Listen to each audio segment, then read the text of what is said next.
como algunas novelas, no todas lo permiten, que se permite volver atrás o ir hacia adelante, porque justamente tiene casi la función de un rompecabezas.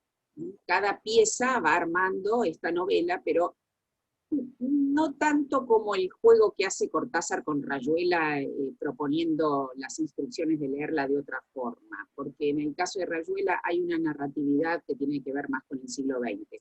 Pero en el caso de esta novela, justamente lo que se puede incluso hacer hasta es reagrupar capítulos que tengan que ver con determinados impulsos narrativos, no solo de Ismael, sino más bien de Melville. Pero por eso, me permito sin miedo volver al 69, que se llama El funeral, y es de una sola página y media. Está en el 430. 430.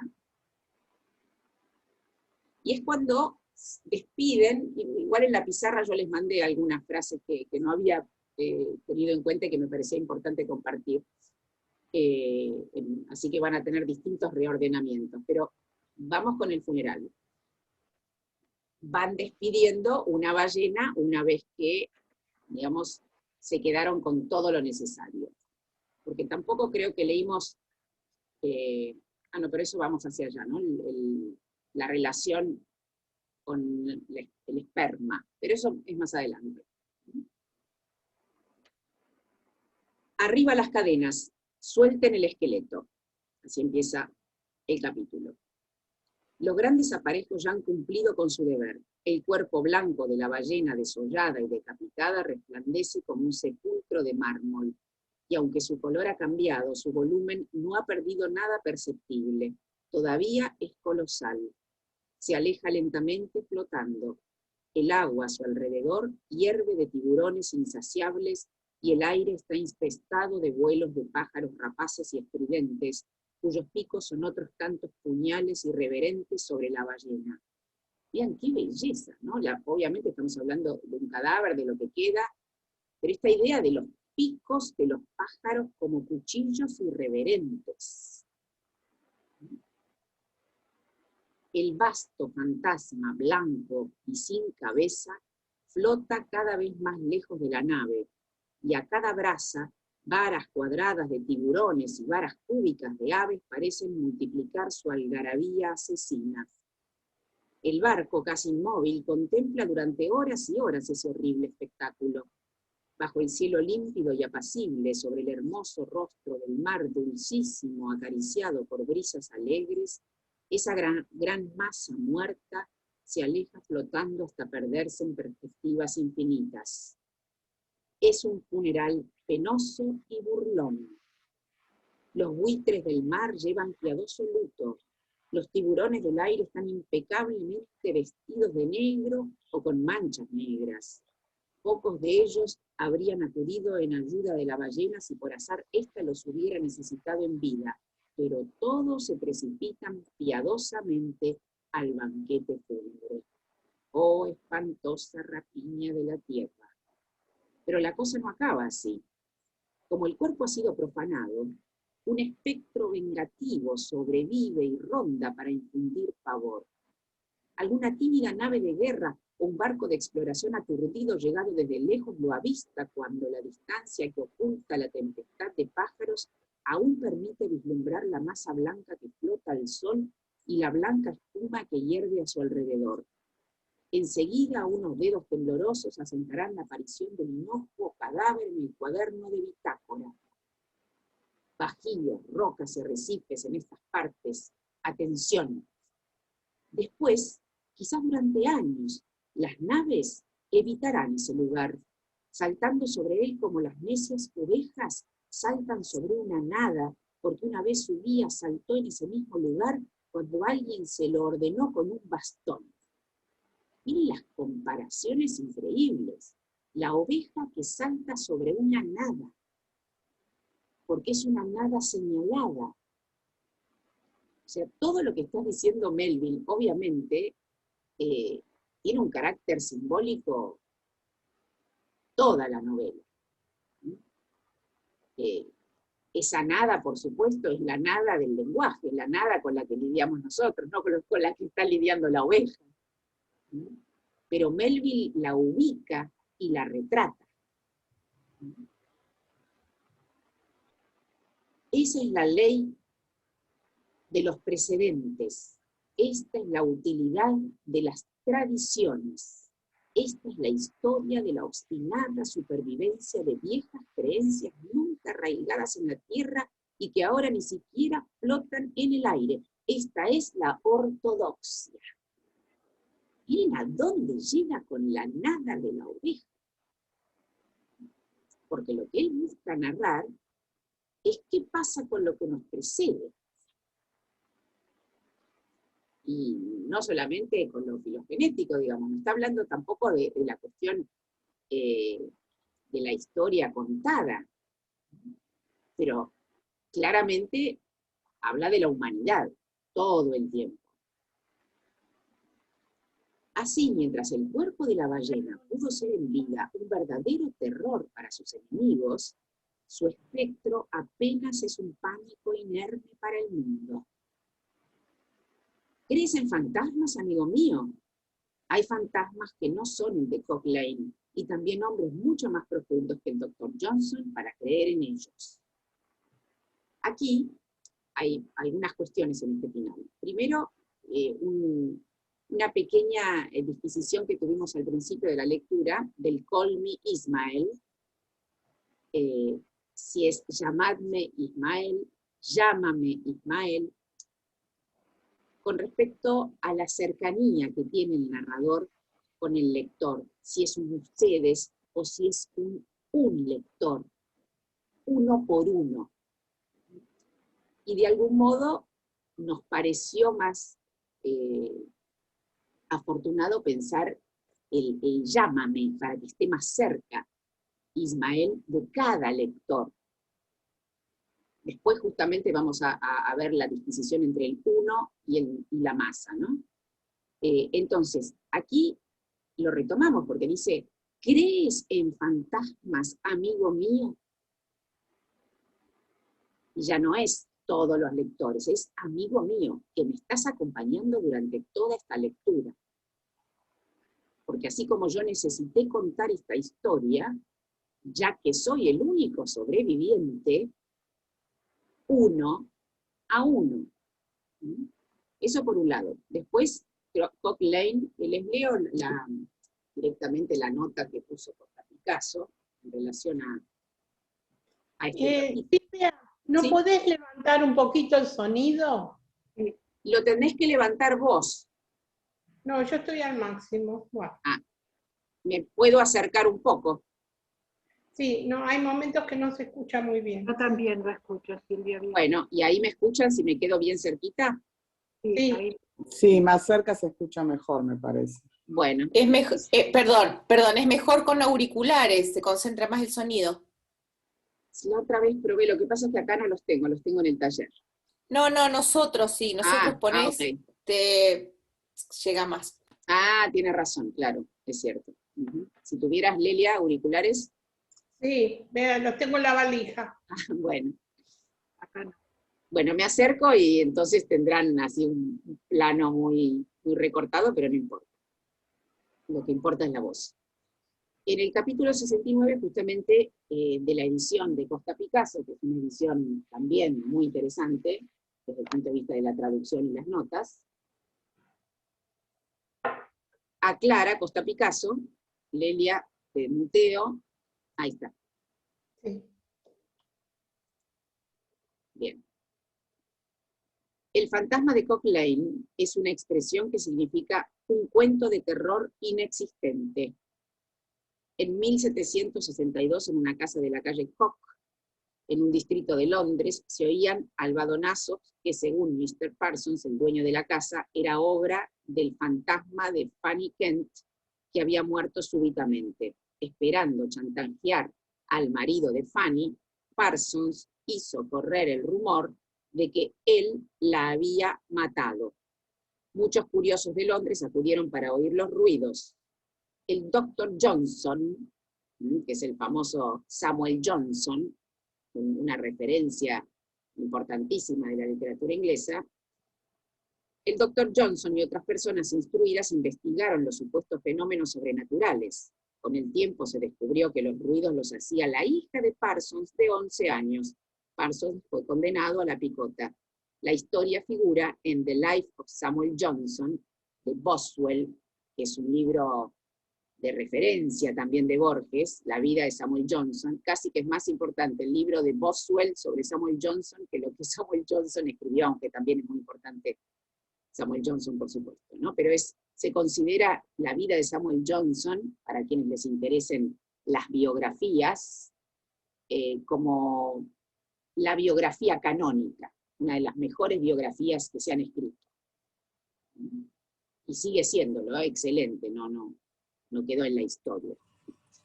Discúlpame, que a mí me interesa mucho, una pinceladita de Samuel Johnson, porque lo veo citado en tantos escritores. Es como la Biblia de algunos escritores, pero yo no Sí, leí bueno, nada de porque Samuel Johnson. justamente, Una pincelada. No, porque justamente es un escritor clásico que es sobre todo por la forma de narrar que tiene Samuel Johnson. Samuel Johnson no es un escritor de ficción propiamente dicha, como nosotros, digamos, estamos más acostumbrados a leer aquí, por lo menos. Es más, ficciones históricas, pero tiene una pluma elevadísima, que es algo similar ocurre con Thomas de Quincy.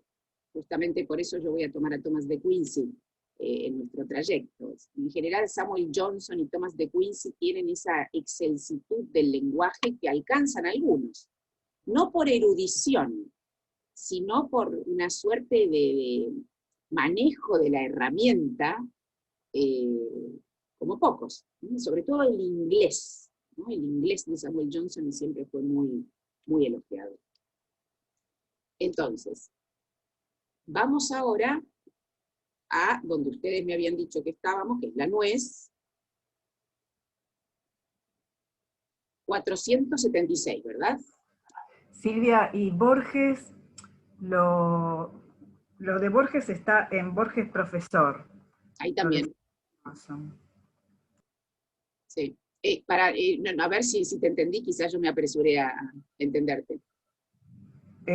Lo que habla sobre la vida de Samuel Johnson, Claro. lo habla en lo que escribes en Borges Profesor, el libro ese que reúne porque él hizo toda una clase sobre una clase hizo, sí. Y otra sobre Thomas de Quincy también, y la que leímos, preciosa, hace relativamente poco, de Hawthorne. ¿Cuál es el capítulo de la nuez, por favor? Vamos a la nuez, que es el capítulo 80, 476, página 476 en mi edición. Aquí vamos a empezar a vislumbrar las distintas partes. Yo salteo algunas, por ejemplo, el precioso elogio que hace de la cola, lo voy a saltear, pero podemos ir tomando las distintas partes, algunas quedarán para que la lean en la segunda pasada. Si fisionómicamente el cachalote es una esfinge, para el frenólogo su cerebro es un círculo geométrico sin cuadratura posible. En el leviatán adulto, el cráneo mide por lo menos 20 pies de largo. Si desquiciamos el maxilar inferior, el perfil de este cráneo es como el de un plano inclinado, visto de lado, que descansa sobre una base llana. Pero en el animal vivo, como ya lo hemos visto, la enorme masa superpuesta de las circunvoluciones y el esperma llena el ángulo de ese plano inclinado. En el extremo superior del cráneo hay un cráter que recibe esa parte de la masa, mientras bajo el largo piso de ese cráter reposa el cerebro de este monstruo, apenas un puñado. En el animal vivo el cerebro está situado a una distancia de 20 pies, por lo menos, de su frente visible. Está escondido tras los muros exteriores como la recóndita ciudadela dentro de las extensas fortificaciones de Quebec. Como un cofrecillo precioso, el cerebro del leviatán está tan escondido que algunos balleneros niegan terminantemente que el cachalote tenga otro cerebro que las yardas cúbicas de su depósito de esperma. Como esta sustancia está contenida en pliegues y circunvoluciones a tal punto extraños, parece más de acuerdo con la fuerza general del monstruo considerar esa parte misteriosa como el asiento de su inteligencia. Es evidente, pues, que fenológicamente la cabeza de este leviatán es, en el estado normal de la criatura viva, una ilusión total. En cuanto a su verdadero cerebro, es imposible ver o sentir indicios de él. La ballena, como todas las criaturas poderosas, muestra una frente falsa al mundo corriente. Esto se relaciona con lo que también ubica en la pradera, ¿no? en la frente, cuando dice esta idea de que la ballena, ¿cómo es posible que la ballena sea un genio? ¿Acaso el cachalote? En la página anterior, lo retomo, 475. ¿Cómo es posible que la ballena tenga genio? ¿Acaso el cachalote ha escrito alguna vez un libro o ha pronunciado un discurso? Y aquí está lo que comparo con la última frase del capítulo anterior. No, su genio se revela en que no hace nada de particular para revelar. Esto también lo podemos trasladar a distintos genios de la humanidad. Aquellos genios que justamente se revelan en que no hacen nada de particular para revelar su genio, que son los mejores, o por lo menos los más agradables. Entonces, voy a avanzar un poquitito más. Silvia, ya que hablaste de la frente, justo yo estoy leyendo el libro este de poesía de Melville, que Sí. le compré a Bárbara Abejas, y hay un poema en donde habla de la frente de la montaña, y me hizo pensar en la frente, en la importancia que le dio a la frente, al menos en Moby Dick. Sí, sí. Me pareció buenísimo. ¿Lo tenés ahí? ¿Es cortito? Si querés lo compartimos. A ver. Dale, lo leo. Mientras las nubes del océano sobre las colinas de tierra adentro barren como tormentas en el tardío marrón otoñal y el horror cubre los valles empapados y las briznas de hierba son arrastradas hacia la ciudad, medito en las calamidades que aquejan en esta tierra mía, la tempestad explotando desde la desolación de los tiempos sobre la esperanza más pura del mundo unida al crimen más sucio del hombre. Ahora se le presta atención al lado más oscuro de la naturaleza. La alegría optimista ha oído descorazonada. Hasta un niño podría leer el gesto taciturno en la frente de aquella solitaria y negra montaña. Las torrentes descienden de barrancos vociferando, y las tormentas se forman tras la tormenta que sentimos. El abeto se sacude en la viga y el roble en la quilla. Buenísimo. Excelente. Sí. Qué bueno que conseguiste ese libro.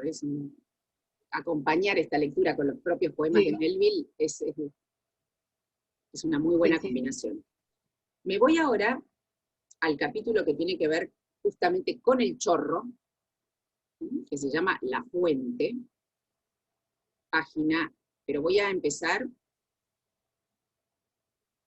¿Dónde empiezo? Voy a empezar allí. Así todos lo tienen. 502. No, para mí, decime el capítulo, por favor. Lo digo, no te preocupes, lo voy diciendo. Es el capítulo 85. Que durante 6.000 años, y sabe Dios cuántos millones de años antes, las grandes ballenas hayan surcado el mar arrojando su chorro y regando y vaporizando los jardines de las profundidades con otros tantos vaporizadores y regaderas, y que durante algunos siglos miles de cazadores hayan estado cerca de la ballena observando sus rociadas y su chorro, que todo esto haya podido ocurrir y sin embargo, hasta este preciso instante, las 13:15 de este 16 de diciembre de 1851, Vean qué interesante, que da la hora de la escritura. No es habitual encontrar la hora de lo que se escribe. Y no deja de producir un efecto de vértigo y complicidad. Aún sea un problema si estos chorros son, después de todo, agua de verdad o tan solo vapor. Es, por cierto, cosa extraña. Encaremos, pues, este asunto sin excluir interesantes detalles relacionados con él. Todos sabemos que mediante el peculiar recurso de las agallas, las especies provistas de aletas en general respiran el aire que siempre está combinado con el elemento en que nadan. Así un arenque o un bacalao pueden vivir un siglo sin levantar una sola vez la cabeza sobre la superficie, pero a causa de su característica estructura interna que la provee de pulmones corrientes semejantes a los de un ser humano, la ballena solo puede vivir aspirando el aire libre de la atmósfera abierta. De allí las imprescindibles visitas periódicas al mundo superior. Pero la ballena no puede respirar a través de la boca, ya que en su posición habitual la boca del cachalote está sumergida por lo menos a 8 pies bajo la superficie. Y lo que aún es más, su tráquea no tiene conexión con la boca. No, solo respira a través de su espiráculo situado en la punta de la cabeza. Si digo que en toda criatura respirar no es más que una función indispensable para su vitalidad, ya que le permite extraer del aire cierto elemento que puesto luego en contacto con la sangre le imparte su principio vivificador, no creo incurrir en equivocación, aunque quizá emplee algún término científico superfluo. Admitido esto, se deduce que si un hombre pudiera oxigenar toda su sangre en una sola aspiración, enseguida podría taparse las narices y no volver a aspirar durante un lapso considerable. Es decir, ese hombre viviría sin respirar durante todo ese periodo. Por anómalo que parezca, este es precisamente el caso de la ballena, que vive sistemáticamente a intervalos, toda una hora y aún más tiempo cuando está en el fondo, sin respirar una sola vez, o lo que es lo mismo, sin absorber una partícula de aire, porque debe recordarse que no tiene agallas. ¿Cómo se explica esto? Entre las costillas a cada lado de su espina dorsal, la ballena posee un notable e intrincado laberinto cretense de vasos que parecen vermicelli. Cuando el leviatán abandona la superficie, esos vasos se distienden completamente, llenos de sangre oxigenada, de modo que durante una hora o más, hundido a miles de brazas en el mar, el animal tiene en sí una reserva de vitalidad, como el camello que atraviesa los desiertos llevando una reserva de agua en sus 4 estómagos suplementarios. Vean la manera en que está narrada, que es completamente enciclopédica y que de algún modo también nos permite compartir un conocimiento, pero no pierde oportunidad para que ese conocimiento no sea una mera clasificatoria. En todos los capítulos extrae del conocimiento una esencia filosófica. En este caso está hablando de respirar. Y respirar no es sencillo y no es poca cosa desde el punto de vista de lo que significa la respiración en lo humano. Avanzo un poquitito, página 504, avancé 2 párrafos, más o menos. En el hombre, la respiración es incesante. Cada aspiración solo sirve para 2 o 3 pulsaciones, de modo que sean cuales fueren las demás ocupaciones a que deba entregarse, dormido o despierto, el hombre tendrá que respirar o morirá. Pero el cachalote no respira sino una 7ª parte de su tiempo. Un domingo, digamos. Es genial la idea de que solo se respira en domingo. Salto unos párrafos más, 505 abajo. Pero ¿a qué incomodarnos con todos estos razonamientos? Hablemos claro, usted ha visto al cachalote arrojar su chorro. Diga entonces cómo es. ¿No puede usted distinguir el agua del aire. Mi querido señor, en este mundo no es fácil resolver estas cosas tan simples. Siempre he encontrado que las cosas simples son las más complicadas de todas. Y en cuanto al chorro de la ballena, puede uno estar en medio de él sin ser capaz de decidir qué es con exactitud. Su cuerpo central... Sí. Perdón, no quiero que te vayas de la página, al final de la 504, el último renglón y los 2 renglones del principio de la 505, Dale, por favor. sí, dale, cómo no. Sí, es que es tremenda esta novela, todo vale. Entonces, pero de nuevo me pregunto, dice en la 504, ¿qué tiene que decir la ballena? Pocas veces he conocido a un ser profundo que tuviera algo que decir a este mundo, salvo que lo obligaran a balbucir algo para ganarse la vida. Oh, es una suerte que el mundo sea tan buen oyente. Sí, buenísimo también, esto es todo imperdible, pero vean qué interesante pensando también en su personaje Bartleby, ¿no? Que es un personaje que precisamente no quería decirle nada al mundo. Vuelvo entonces a la 505 abajo. Su cuerpo central está escondido en la nívea niebla que lo envuelve. ¿Y cómo es posible decir con seguridad si cae agua de él cuando siempre que está uno bastante cerca de una ballena para observar bien el chorro, el monstruo se sacude a tal punto que el agua cae a torrentes a su alrededor? Y si en tales circunstancias cree uno ver gotas de agua en el chorro, ¿cómo saber si no es más que vapor condensado o si no son las gotas superficialmente alojadas en la fisura del espiráculo situado por debajo del nivel de la cabeza? Pues aun cuando nada tranquilamente en pleno día por un mar calmo, con su alta jiba reseca por el sol como la de un dromedario en el desierto, aun entonces la ballena siempre tiene un pequeño estanque de agua sobre la cabeza, así como bajo un sol abrasador a veces encontramos una cavidad llena de lluvia en una roca. Y no es prudente que el cazador sea demasiado curioso en cuanto a la índole exacta del chorro de la ballena. No le conviene mirar y meter dentro de él la nariz. No es posible ir con un cántaro a esa fuente, llenarlo y largarse con él, porque el más leve contacto con los jirones externos y vaporosos del chorro que ocurre con harta frecuencia hará que la piel arda febrilmente a causa de la acritud de la sustancia que toca. Y sé de un hombre que al entrar en contacto más íntimo con el chorro, no sé si con propósito científico o de otra clase, se despellejó la mejilla y el brazo. Por eso entre los balleneros el chorro se considera venenoso y se procura evitarlo. Otra cosa he oído decir, y no lo dudo, que si el chorro cae en los ojos produce ceguera. Lo más sensato que puede hacer el investigador es, pues, dejar en paz ese chorro mortal. Sin embargo, podemos formular hipótesis aun cuando no podamos probarlas y coincidir con la realidad.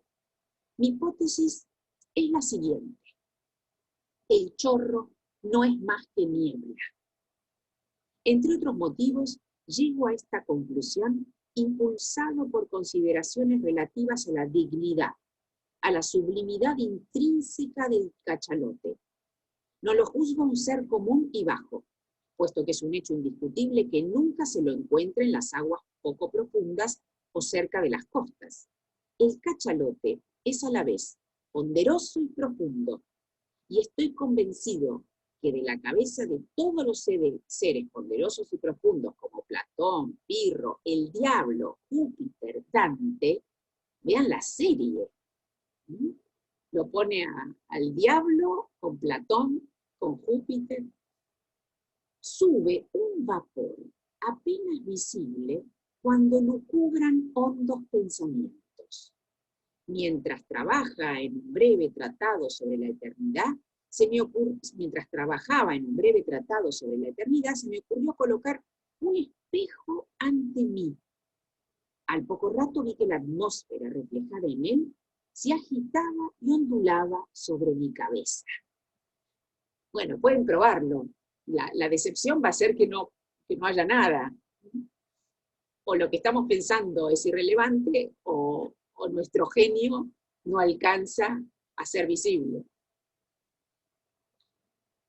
La humedad invariable de mi pelo mientras estaba sumido en profundas meditaciones después de 6 tazas de té caliente bajo las delgadas tablas de mi desván de un mediodía de agosto, esto parece un argumento adicional para la suposición que he esbozado. Y cuánto se enaltece nuestra idea del poderoso monstruo envuelto en nieblas y lo contemplamos mientras navega solemne por un calmo mar tropical, con su enorme cabeza coronada por un dosel de vapor, fruto de incomunicables lucubraciones, aureolado por un arco iris, cosa muy frecuente, como si el cielo mismo hubiese puesto su sello sobre esos pensamientos. Claro, porque es bastante habitual en la formación del arco iris, cuando uno, digamos, encuentra la evaporación en el aire de las ballenas. Pero es muy, muy bello, como dice, ¿no? La cuestión del cielo que ponga su sello sobre los pensamientos. Porque ya saben ustedes que el arco iris no visita el aire vacío, solo aparece en el vapor.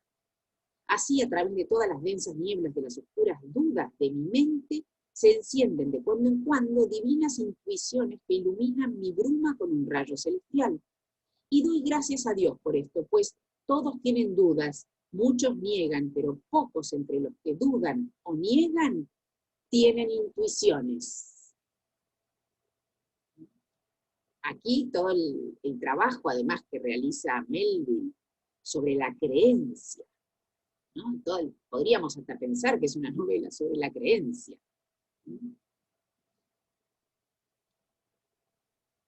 Entonces, pocos entre los que dudan o niegan tienen intuiciones, dudas acerca de todas las cosas terrenas e intuiciones de algunas cosas celestiales.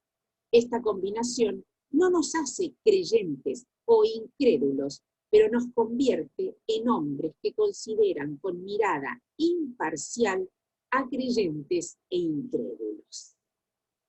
Es muy inteligente, además, toda la elaboración que va haciendo, ¿no? Voy a saltear el de la cola, pero sí leeré la primera frase, porque es muy simpática. Sigo, sin detenerme. Otros poetas han gorjeado alabanzas a los dulces ojos del antílope, o las encantadoras plumas del pájaro que nunca se posa. Yo, menos etéreo, celebro una cola. Salteo la cola, pero me parece de una gran elegancia como empieza, y me voy, ahora sí, aquí sí pego un salto, así que alguien tiene algo para decir, es el momento, ¿eh? Me voy a la 550, ya mismo digo el capítulo, es muy importante. Estamos en el, sería, ya ahora me perdí con los números romanos, en el 93, ¿puede ser? 3, sí. Bien, es el náufrago. Perdón, Silvia, como dijiste, si alguien tenga algo Sí, que por decir, supuesto, que es lo un taller diga. de lectura compartida. En la clase anterior, vos hiciste una mención en el capítulo El náufrago, la historia de Pip, el negrito, y Ahí va. entre paréntesis pusiste Rey Lear. Yo me puse un señal en relación a ese capítulo, El náufrago, en la historia de Pip, el negrito. Pip era el cobarde, digamos, Sí. ¿no? La pregunta es hacia vos, ¿no? O sea, ¿por qué pusiste eso? Esa es una, y esa es una pregunta. Y lo que te puedo hacer de comentario es que en la mayor parte de los capítulos hay siempre un análisis sobre la condición humana, o sea, sobre la condición, las características de la condición humana. En esa situación, aunque sea en el mar, en el barco, no importa, pero sí, valora eso, ¿no, Melville? Sí, en cada capítulo lo podemos casi deslindar, aunque algunos son más exclusivamente enciclopédicos, pero justamente, digamos, no me acuerdo la referencia exacta que había hecho de Rey Lear, la voy a buscar, porque tiene que ver con este personaje. Ahora después voy a buscarla, en todo caso te la debo, porque se ve que me quedó de aquel primer encuentro, no sé si apenas la desarrollé, pero ya que hablas de la condición humana, justamente, esto sí lo habíamos dicho, es un cruce de lectura entre la Biblia y Shakespeare. Shakespeare está completamente disuelto, en el buen sentido, en la pluma de Melville, pero por supuesto en otro registro, en otro género, pero la exaltación de la tragedia shakespeariana está por todas partes. Incluso la tragedia misma que estamos leyendo, porque finalmente, aunque hay un superviviente, también se la puede considerar una tragedia, desde el punto de vista del designio de Ahab, tiene mucho de las tragedias shakespearianas, ¿no? Pero me voy a fijar bien cuál era la relación, porque lo tengo en mis notas que no las tengo acá, por eso estoy un poco sin mis referentes. Silvia, me suma al tema humano, y en el capítulo del pez amarrado y el pez suelto, en tu página 535, él habla sobre la doctrina del pez amarrado, y al fin ese último párrafo que habla que son los derechos del hombre. No sé si lo querés leer. Es precioso, sí, es precioso esa parte. Esa es toda la idea del pez amarrado y el pez suelto, ¿no? Lo que significa. Podemos retomarlo un poquito, ese capítulo es muy bueno. Estamos hablando del capítulo 89, ¿no? Sí. Si no me equivoco. Voy al final, justamente. Al final. Porque hace toda una descripción muy detallada del pez amarrado y el pez suelto. Y termina el capítulo, el último párrafo. ¿Qué son los derechos del hombre y las libertades del mundo, sino pez suelto? ¿Qué son las mentes y las opiniones humanas, sino pez suelto? ¿Qué es el principio de la fe religiosa, sino pez suelto? ¿Qué son los pensamientos de los filósofos para los pomposos plagiarios, sino pez suelto? ¿Qué es este enorme globo, sino pez suelto? ¿Y qué eres tú, lector, sino un pez suelto y también un pez amarrado? Es bellísimo. Qué bueno que están ustedes, porque así me permito también ir y venir. Y además justamente este párrafo yo lo usé en un pequeño ensayo que me pidieron una vez les quiero mandar sobre Melville. Les quiero mandar el ensayo que por ahí creo que Carla lo encontró, de un gran amigo mío, que hizo una publicación comparando el Facundo con Moby Dick. Ahí está, sí. Ahí lo está mostrando Sandra, que es el de Ariel Schettini. Ese. En realidad lo encontró Sandra, lo tenía con su libro, nos lo mandó a nosotras, la foto no se veía bien, Marcela lo encontró online, bueno, yo se lo mandé a Ernestina. Excelente. Le voy a decir a Ernestina que se los mande, porque más allá de la originalidad del cruce, el Facundo con Moby Dick, Ariel Schettini es un muy buen crítico literario. Ariel, ¿cómo se llama Ariel? Ariel Schettini vino a leer poemas en nuestras fiestitas del lector allá en Arauz. ¿No está en el video de Alicia en el País que mandaste? Está en el video de Alicia, exactamente. Sí, excelente. Ya vi a tu hija, todo, ya lo vi. Exactamente. Sí. Bueno, Silvia recibió ese video porque está en el grupo de Alicia, no es que son privilegios de algunas pertenencias, pero en ese video de Alicia también está Ariel Schettini hablando de Lewis Carroll. Pero les voy a mandar a este grupo, como corresponde, el hallazgo de Sandra, porque es para nosotros, además, lectores argentinos, de Argentinas, el cruce con el Facundo tiene más sentido todavía. Vamos entonces al náufrago. Poco después del encuentro con los franceses ocurrió un hecho muy significativo al hombre más insignificante del Picot. Ya empezar así, ¿no? Lo significativo al más insignificante. Un hecho harto lamentable que sirvió para dar a la nave, a veces demasiado alegre, pero predestinada, un anuncio innegable del trágico fin que le esperaba. Esta idea de demasiado alegre, pero predestinado. Es otro binomio, ¿no? que está muy subrayado a lo largo de esta historia, que es el dolor y la dicha. ¿Qué derecho tiene la dicha? ¿Cómo? Sí, y es el tema que todo el tiempo hay una conducción, un foco puesto entre dos extremos, entre las dos pasiones, ¿no?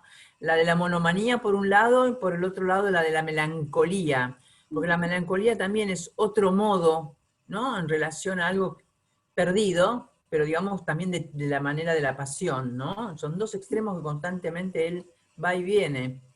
Sí, bueno, igualmente nomás. Aquí lo interesante es que es una narración hacia adelante, ¿no? Más que una narración, digamos, evocativa, van hacia todo el tiempo, ¿no? Por eso está la cuestión del destino como tan presente, lo predestinado, como bien dice aquí, ¿no? No todos los hombres de una ballenera bajan a los botes. Algunos marineros llamados guardianes de la nave permanecen a bordo. Su función es maniobrar la nave mientras los botes persiguen a la ballena.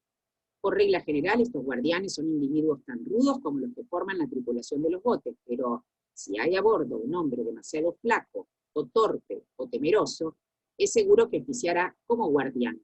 Es lo que había ocurrido en el Picot con el negrito apodado Pin Pin o Pip, en forma abreviada.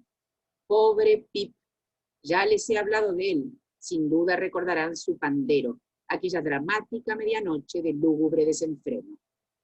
Por su aspecto, Pip y Buñuelo formaban una pareja excéntrica como un potro blanco y otro negro, de desarrollo semejante pero de color distinto. Pero mientras el desdichado Buñuelo era por naturaleza obtuso y lento de espíritu, Pip, aunque de corazón muy tierno, era en el fondo muy vivaz, con esa agradable, caprichosa y despreocupada vivacidad característica de su raza, que siempre disfruta de las vacaciones y los días festivos con deleite más entusiasta y libre que cualquier otra.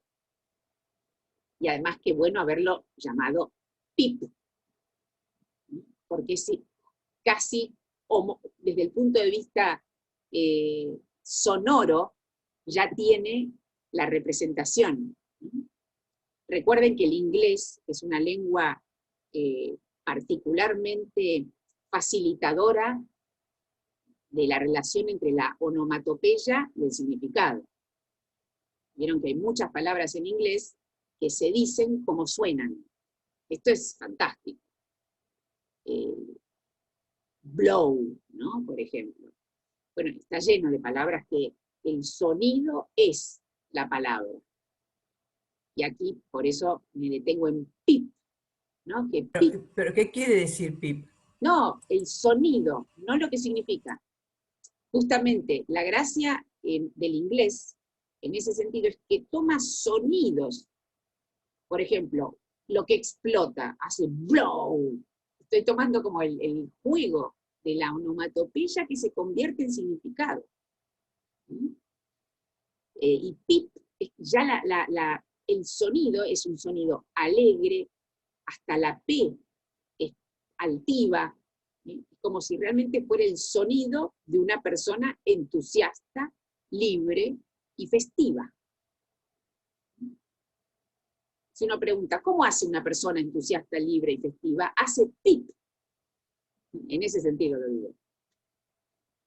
Para los negros, el calendario solo debería contener 365, 4 de julio y días de Año Nuevo. Parece feliz no cumpleaños de Lewis Carroll. No se sonrían ustedes si escribo que este negrito era brillante, porque hasta la negrura tiene su brillo. Miren los lustrosos paneles de ébano que cubren la cámara del rey. Pero Pip amaba la vida y todas las pacíficas comodidades de la vida, de modo que el terrible oficio en que vaya uno a saber cómo se había embarcado, había empañado tristemente su brillo natural. Sin embargo, como pronto se verá, lo que en él se había empañado temporariamente estaba destinado a encenderse con lúgubres llamas extrañas y feroces que le otorgaron un falso esplendor 10 veces más intenso que el suyo propio.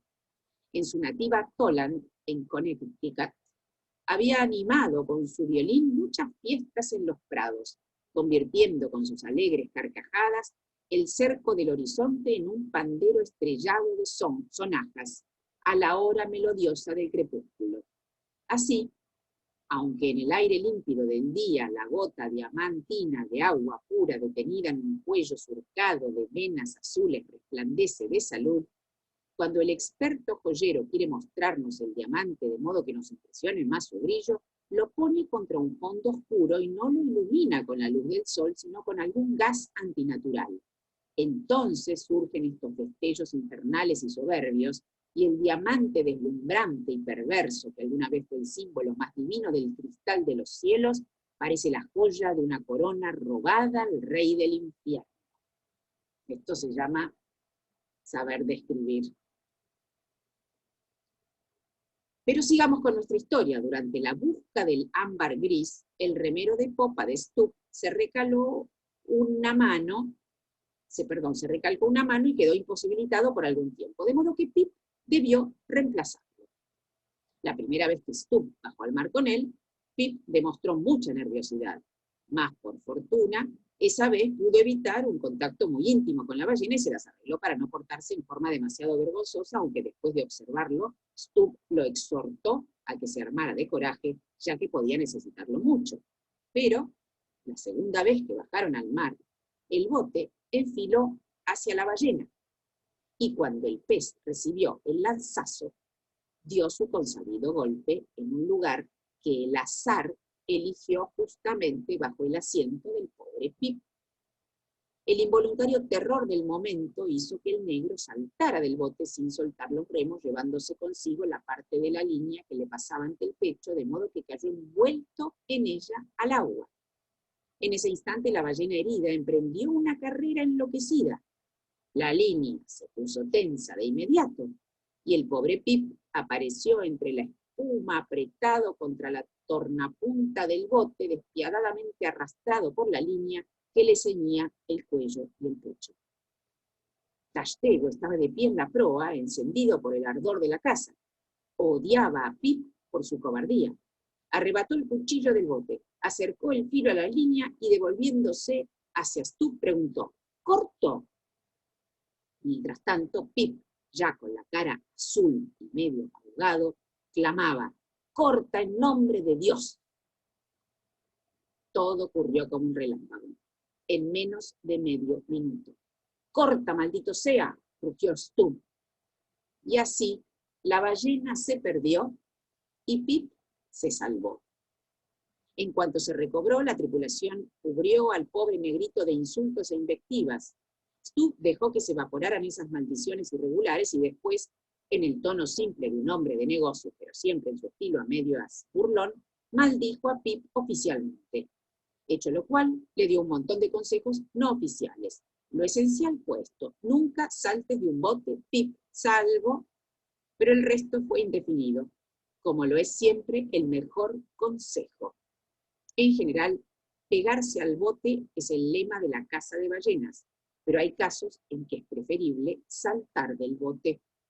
Además, como dándose cuenta de que si persistía en aconsejar minuciosamente a Pip, acabaría por darle muchas oportunidades para saltar del bote en el futuro, Stubb interrumpió de golpe sus consejos y terminó con una orden perentoria: pégate al bote, Pip, o por Dios que no te recogeré si saltas. Recuérdalo bien. No podemos perder ballenas por tipos como tú. En Alabama una ballena se vendería a un precio 30 veces mayor que el tuyo. Aquí también viene la cuestión, ¿no?, de la negritud. Tenlo bien presente y no vuelvas a saltar. Con lo cual Stubb quizás insinuó que si bien el hombre ama a su prójimo, es un animal que también ama el dinero, y esta tendencia interfiere muchas veces con su benevolencia. Pero todos estamos en las manos de Dios, y Pip volvió a saltar. Fue en circunstancias muy similares a su primera exhibición, pero esta vez no se llevó consigo la línea, de modo que cuando la ballena inició su carrera, Pip se quedó atrás como la valija de un viajero apresurado. Miren qué hermosa manera de dar cuenta de la muerte de Pip. La valija que quedó atrás de un viajero apresurado. Ay, Stubb se atuvo demasiado a su palabra. Era un día hermoso, radiante, azul. El mar centelleante, calmo y fresco, se extendía terso hacia el horizonte como la hoja de un batidor de oro incesantemente martillada. Surgiendo y hundiéndose en el mar, la cabeza de ébano de Pip parecía hecha de clavos de olor.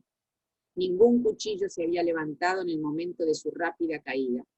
La inexorable espalda de Stubb estaba vuelta hacia él, y la ballena estaba herida. En 3 minutos, toda una milla de infinito océano se abrió entre Pip y Stubb, y en el centro de este océano, Pip volvía su cabeza crespa, rizada, negra hacia el sol, otro náufrago solitario, aunque el más excelso y brillante. Nadar con tiempo calmo en mar abierto es tan fácil para un buen nadador como viajar en tierra en un coche con los muelles en buen estado. Pero la terrible soledad es intolerable. ¿Quién podrá expresar, Dios mío, la intensa concentración del yo en el medio de semejante inmensidad? Llegar a eso, ¿no? A retratar la intensa concentración del yo en semejante inmensidad. Yo siempre me acuerdo de la película Mar Abierto, no sé si la vi. Ah, cierto, vos la habías mencionado, ¿no? Sí. En medio del océano, terrible. Sí. Terrible eso. Observen ustedes que cuando los marineros se bañan en el mar durante la bonanza, no se alejan de la nave y se mantienen casi pegados a sus flancos. ¿Pero es que Stubb había abandonado de veras al pobre negrito su destino? No, o por lo menos no era eso lo que se proponía, porque como lo seguían 2 botes, suponía que se acercarían y no tardarían en recoger a Pip, aunque a decir verdad, en casos similares, los cazadores no siempre manifiestan tal consideración hacia los remeros que corren peligro por su propia timidez. Y esos casos ocurren con bastante frecuencia. En la caza de ballenas, un cobarde es objeto del mismo odio despiadado que caracteriza a los ejércitos y las naves de guerra. Pero ocurrió que esos botes, al divisar repentinamente algunas ballenas a uno de sus lados, viraron para perseguirlas sin ver a Pip. Además, la embarcación de Stubb estaba ya tan lejos y su tripulación tan concentrada en la persecución que el redondo horizonte de Pip se extendió cada vez más a su alrededor. Por pura casualidad fue el pico del que lo recogió al fin. Pero desde ese día, el negrito anduvo por la cubierta como un idiota. Eso, al menos, dijeron que era los demás hombres. El mar le había hecho la burla de salvar su cuerpo mortal, pero había ahogado su espíritu inmortal. Es terrible porque en realidad está hablando de la muerte en vida, de lo traumático que pudo ser para Pip la concentración del yo en esa inmensidad que volvió idiota.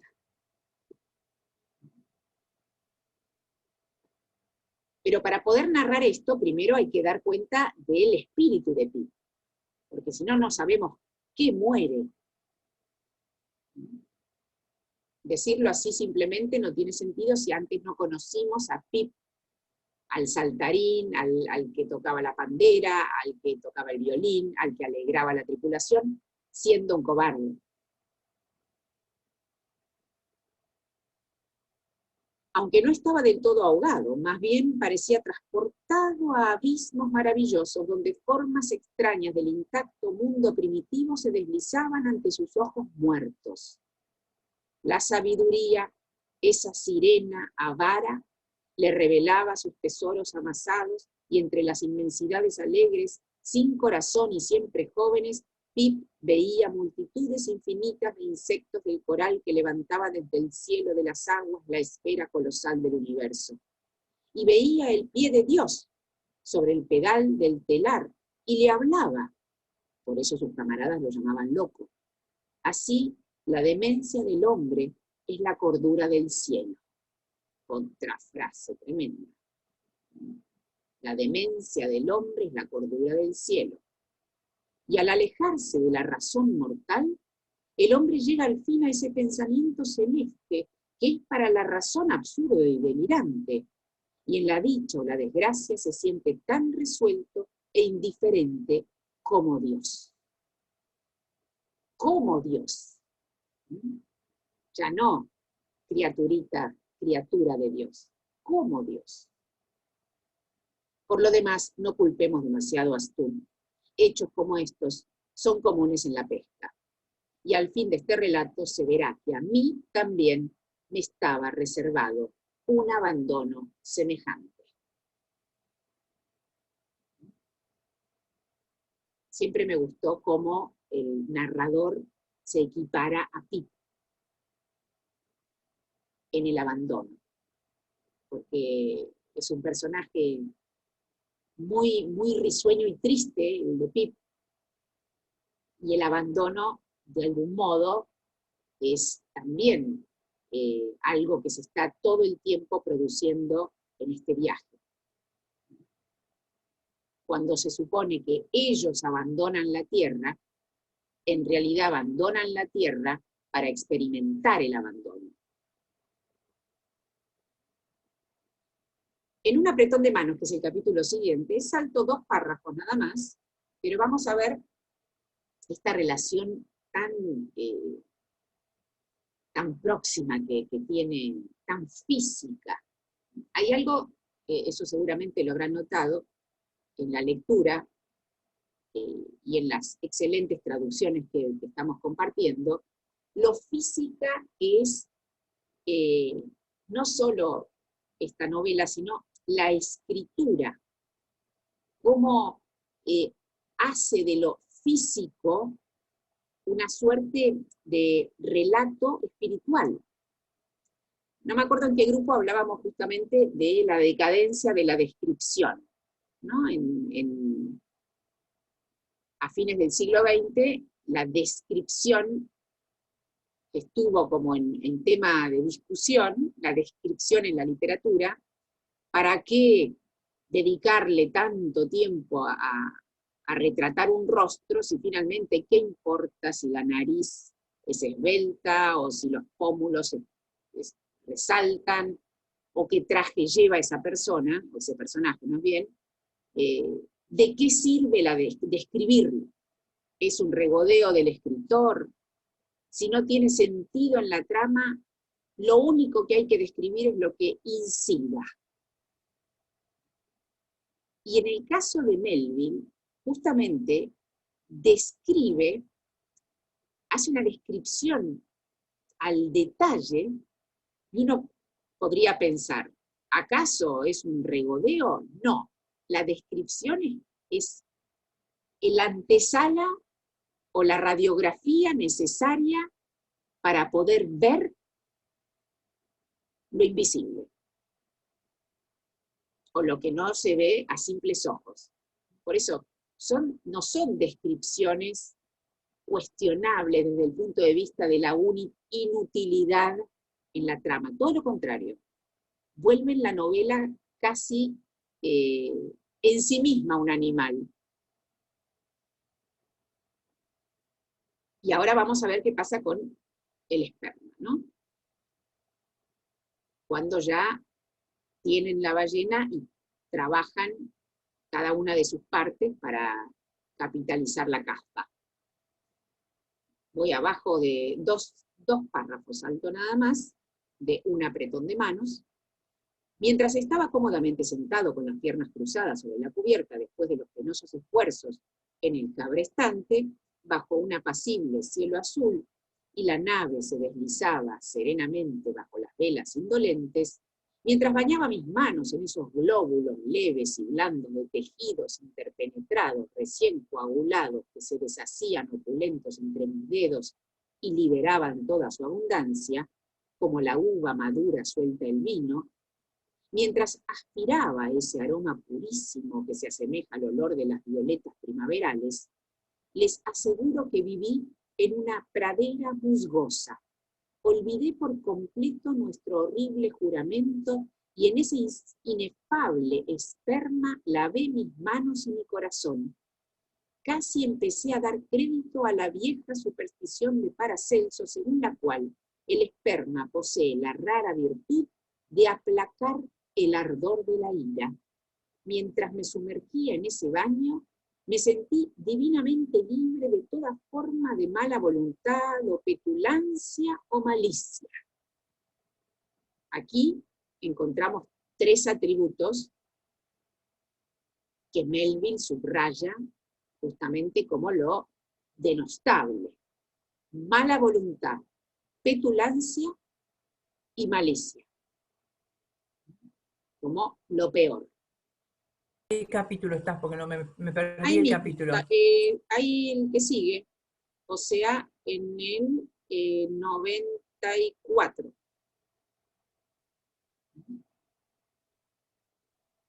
Pero ya avancé una página, ¿eh? Y ahora se exclama: exprimir, exprimir. Durante toda la mañana exprimí ese esperma hasta que yo mismo me sentí fundido en él. Exprimí ese esperma hasta que se apoderó de mí una extraña especie de locura y me descubrí apretando las manos de mis colaboradores entre esa sustancia, confundiéndolas con los delicados glóbulos. Tal era el sentimiento desbordante de afecto, amistad y apasionamiento que provocaba esa tarea, que al fin les apretaba sin cesar las manos mientras los miraba tiernamente en los ojos, como diciéndoles: hoy, mis amados compañeros de vida, ¿por qué hemos de seguir alimentando rencores sociales? ¿Por qué hemos de sentir la más leve animadversión o envidia? Apretémonos todos las manos, más aún, apretémonos los unos contra los otros, apretémonos universalmente en la leche y el esperma de la bondad.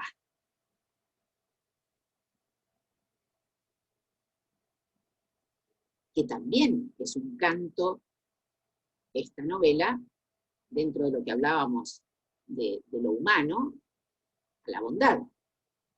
No solo es un dar cuenta de la violencia o del mal innombrable, sino también de la bondad que rebalsa al hombre y se vuelve inalcanzable, irrealizable.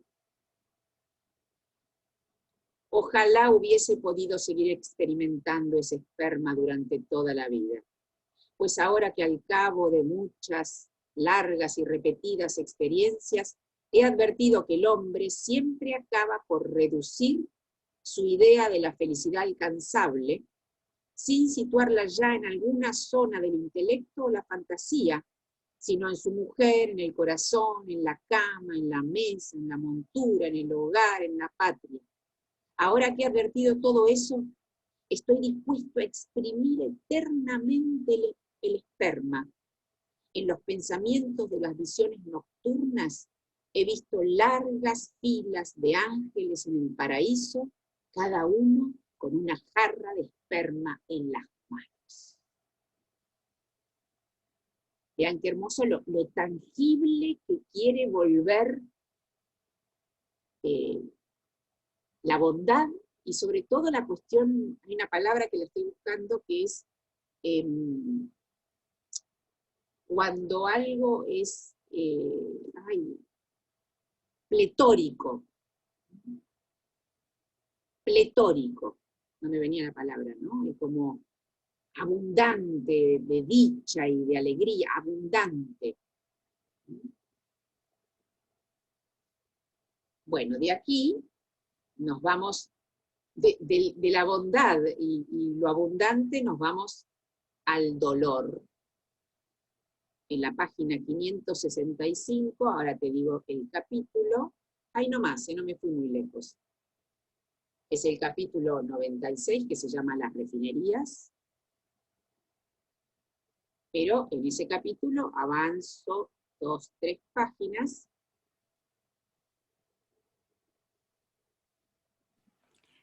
Silvia, ¿te puedo comentar algo? Sí, claro.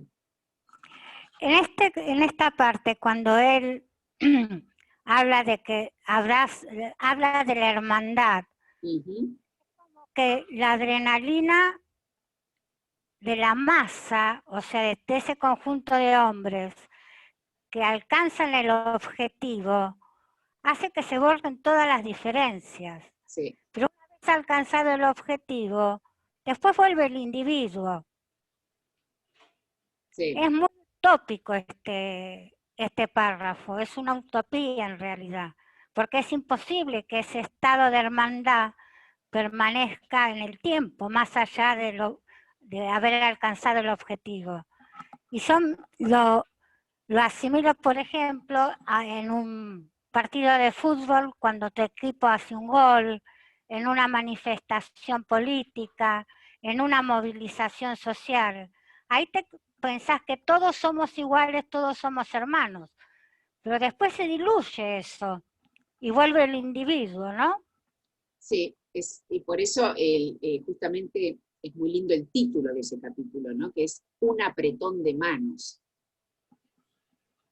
Claro, es como que te abrazás en la cancha en el gol, te abrazás en la movilización cuando se aprueba una ley. No sé, hay miles de ejemplos.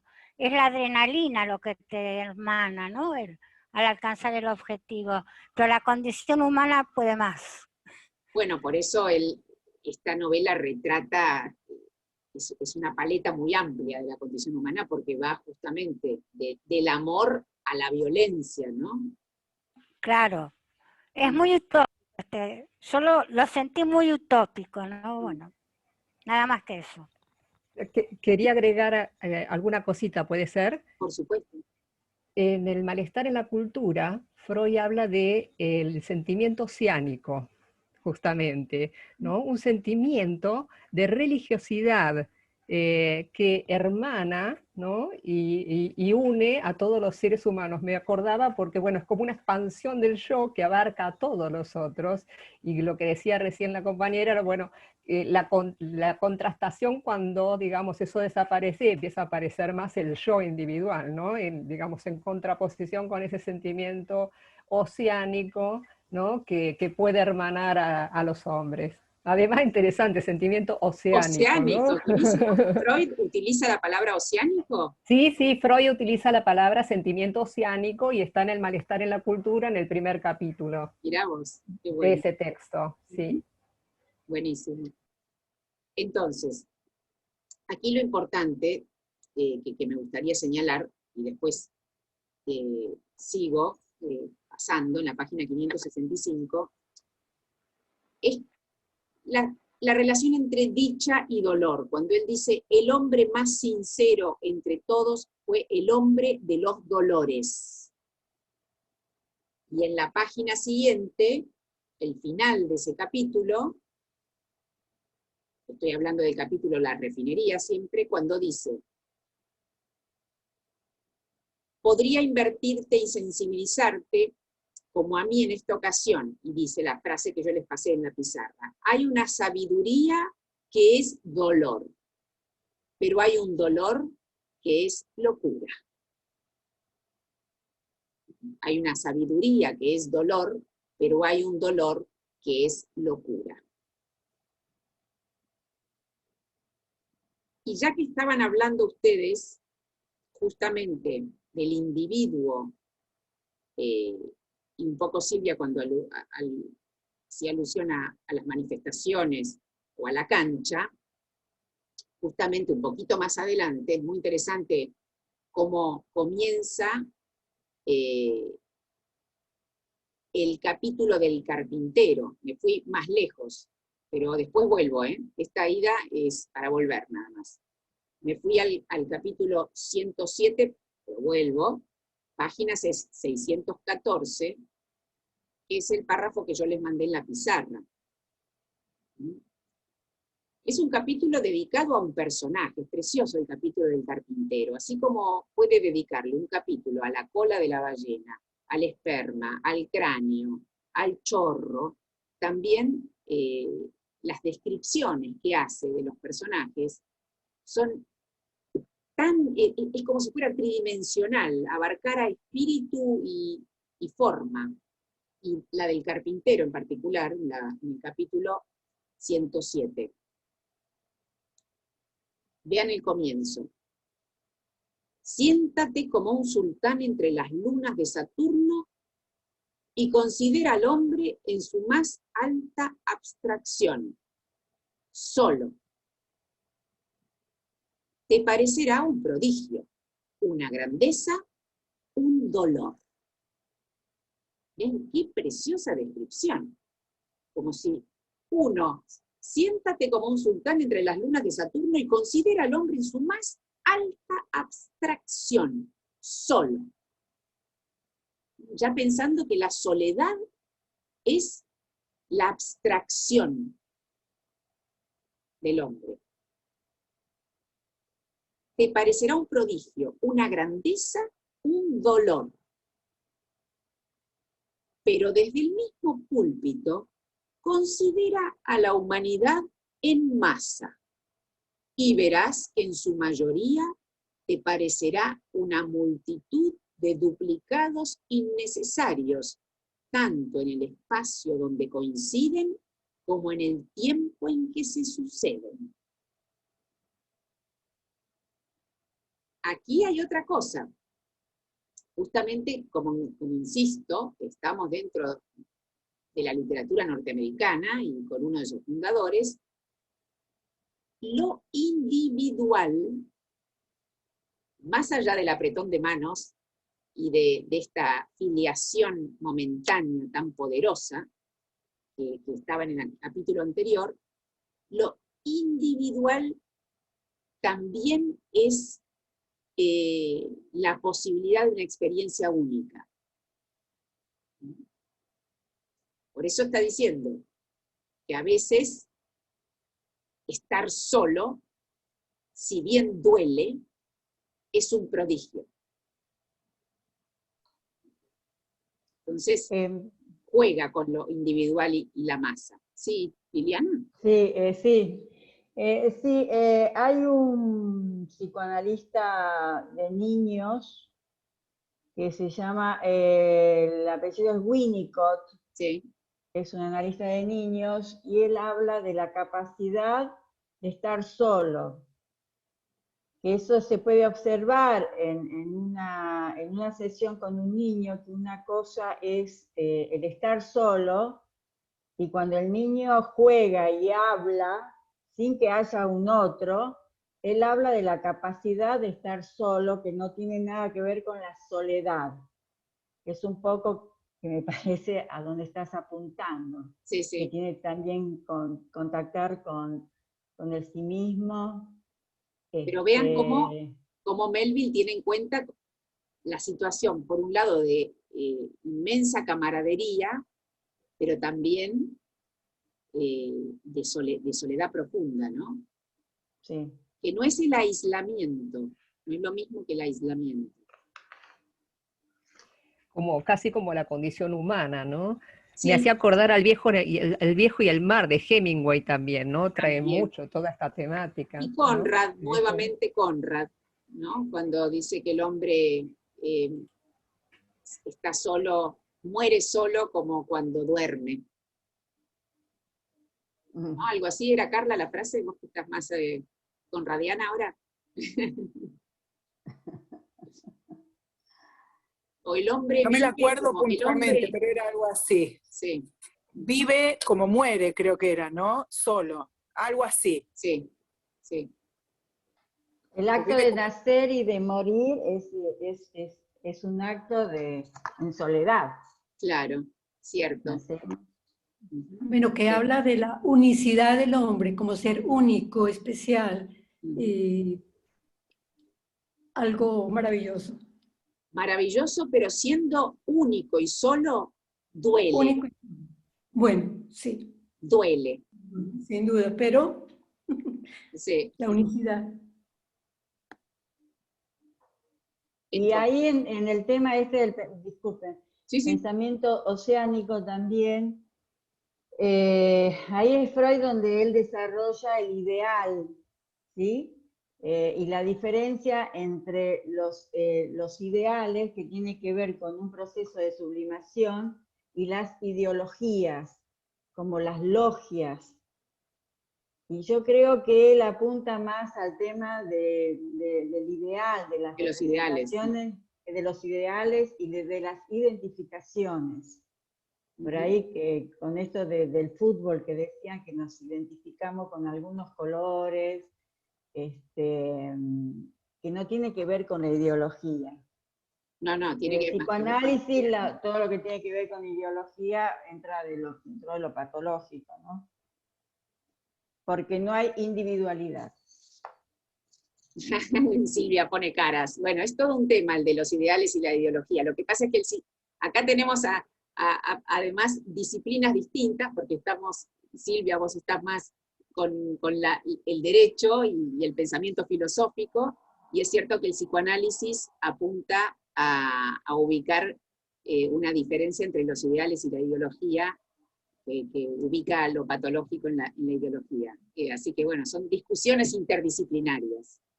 Quería terminar hoy, nos quedan muy pocos minutos, volviendo al capítulo 104, con un párrafo donde justamente reencontramos a Ismael, en este capítulo que se llama La ballena fósil. ¿Qué página, Silvia? Página 602. Lili, ahí te veo por fin, ahí te escucho. Y a Marcela también la vi por allí. Bueno. Donde dice, en la 602 arriba, a menudo oímos hablar de escritores que se engrandecen con su tema, aunque este solo pueda parecer harto común. ¿Qué me ocurrirá a mí al escribir sobre este leviatán? De nuevo, ¿no? La sincronía de estar con él cuando él mismo no sabe hacia dónde va ni qué le va a ocurrir. ¿Qué me ocurrirá a mí al escribir sobre este leviatán? Inconscientemente mi caligrafía se expande en mayúsculas de letreros. Denme una pluma de cóndor. Denme el cráter del Vesubio como tintero. Precioso, ¿no? Esta idea de es tan inmenso lo que me propongo escribir que por favor consígame una pluma de cóndor y el cráter del Vesubio como tintero.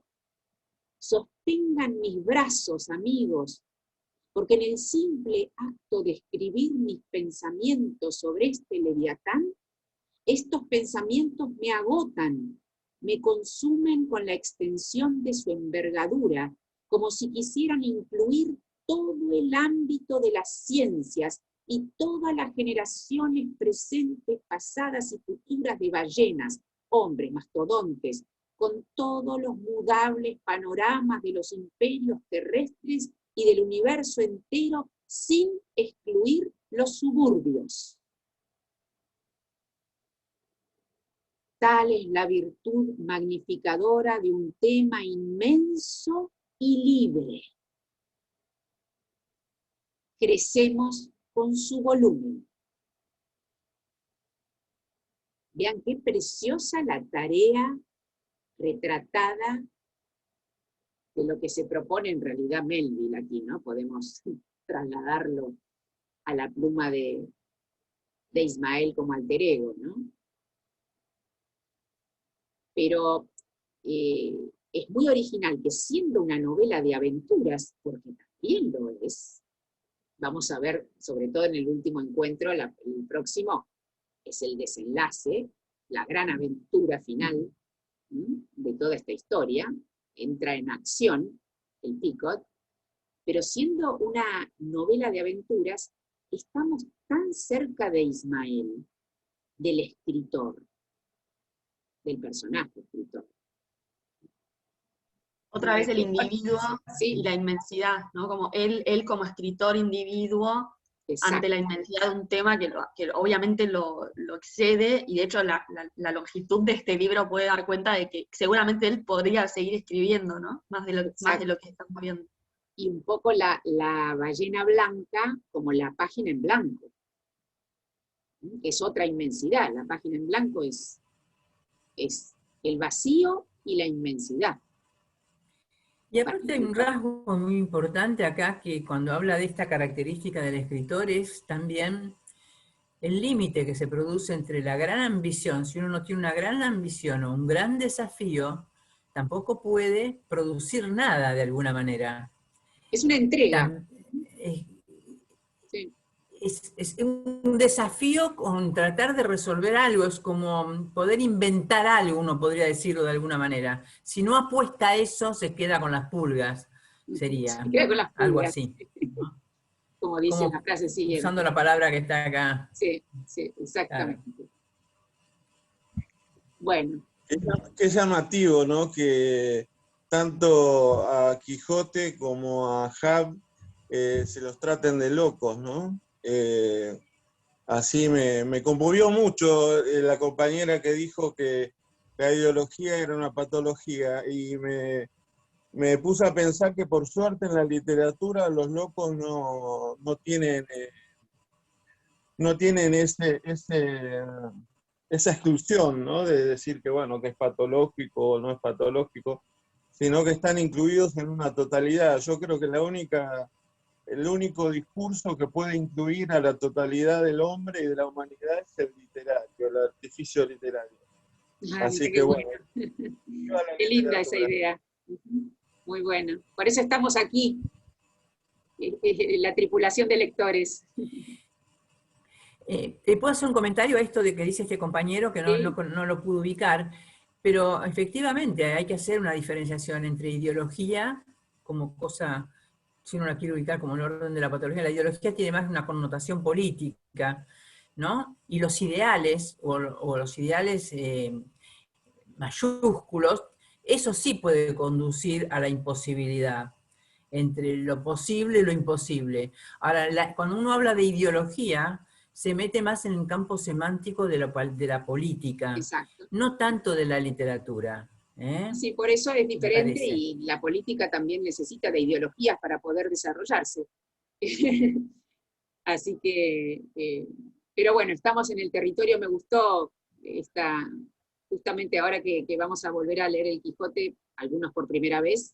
Yo por suerte vuelvo a leer el Quijote este año en el grupo de los miércoles. Es otro gran personaje que nos permite darle sentido al mundo, como un poco el reverso de Ahab, siendo dos grandes locos de la literatura, entre comillas, por supuesto. Sí, Lucía. Tengo una consulta técnica, Silvia, sobre esto del Quijote. ¿Sí?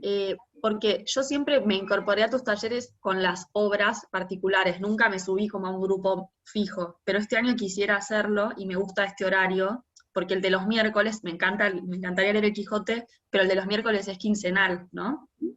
Este también. Ah, este también. Sí. Ah, ok. Entonces, pero después, si yo me sumo a uno que sea semanal, las obras van a ser siempre, o sea, ¿vamos a pasar en algún momento por el Quijote? El Quijote es el primer, sí, por supuesto, porque es la primera lectura del tramo Obras Cumbres, que si no me equivoco viene después de Argentinos. Sí. Los viernes, perfecto, justamente, estamos leyendo Argentinos, el año que viene leemos el Quijote, el 2022. Ah, perfecto, listo. Buenísimo. Bueno, que anden bien, buen fin de semana. Silvia, mira, estaba leyendo mientras hablabas, perdón, sí, que en este libro que recomendó Horacio, sí, o Carla, es premio Samuel Johnson al mejor libro de no ficción. ¡Ay, qué divertido! Me había olvidado que habían dado el Samuel Johnson. ¡Qué increíble! ¿Cómo se relaciona todo? Buenísimo. Porque lo tenía acá enfrente. Bueno, ese libro recoge mucho de toda lo que estamos leyendo acá. El propio Melville. Bueno, nos estamos viendo. Buen fin de semana. Que anden bien. Muchas gracias. Gracias, buen fin de semana. Chao. Chaucito.